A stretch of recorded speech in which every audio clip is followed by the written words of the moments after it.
Selamat pagi semuanya, perkenalkan nama saya Ati Widianti, saya dari Hukum 25C3. Saya membuat video ini untuk memenuhi tugas UAS Bahasa Indonesia saya. Jadi di sini saya akan membahas, mungkin sedikit membahas ya teman-teman, mengenai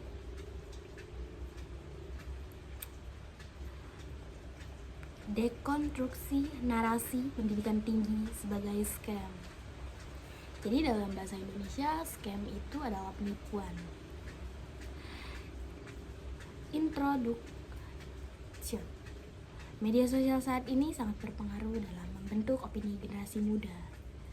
Salah satu narasi yang populer adalah anggapan bahwa kuliah merupakan scam. Ya, seperti yang tadi saya bilang, scam itu berarti penipuan. Berarti dia beranggapan bahwa pendidikan tinggi itu ialah penipuan. Narasi ini sering disebarkan sebagai kebenaran umum, padahal berpotensi menyesatkan, terutama bagi kelompok muda yang tidak memiliki privilege ekonomi. Problem statementnya di sini, narasi ini adalah pendidikan di redaksi hanya sebagai alat mencari uang cepat. Nyatanya tidak. Pengalaman personal sering digeneralisasi sebagai kebenaran universal. Narasi kuliah scam juga disebarkan tanpa analisis objektif, sehingga beresiko melemahkan nilai pendidikan sebagai institusi sosial. Tujuan kajian ini adalah mengkaji narasi pendidikan tinggi sebagai scam secara kritis, menunjukkan kekeliruan logis dan struktural di dalamnya, serta menegaskan kembali pendidikan sebagai investasi sosial jangka panjang. Selain itu, saya juga menganalisis implikasi sosial, gender, dan hukum dari narasi tersebut. Untuk argumen frame-nya, kerangka argumen saya berangkat dari 4 poin utama. Pertama, narasi kuliah sebagai scam tidak didukung data empiris.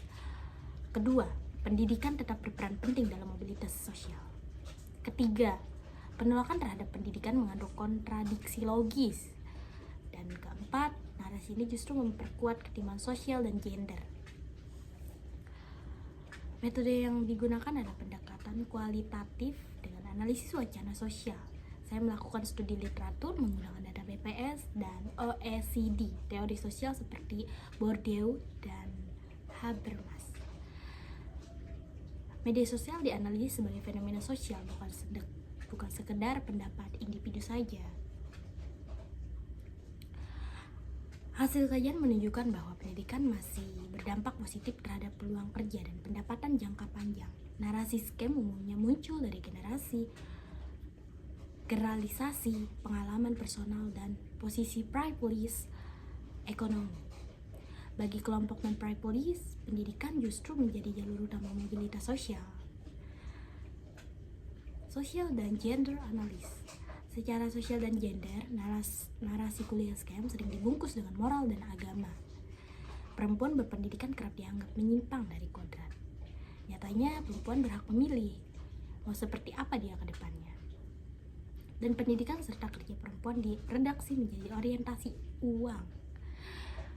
Jadi, dia bilang bahwa perempuan yang tidak punya suami dan tidak cepat menikah itu adalah mesin pencetak uang. Hal ini menunjukkan adanya gaslighting diskursif terhadap pilihan hidup perempuan. Kesimpulannya, narasi pendidikan sebagai scam merupakan bentuk simplifikasi yang keliru. Pendidikan bukan janji kaya instan, tetapi fondasi sosial.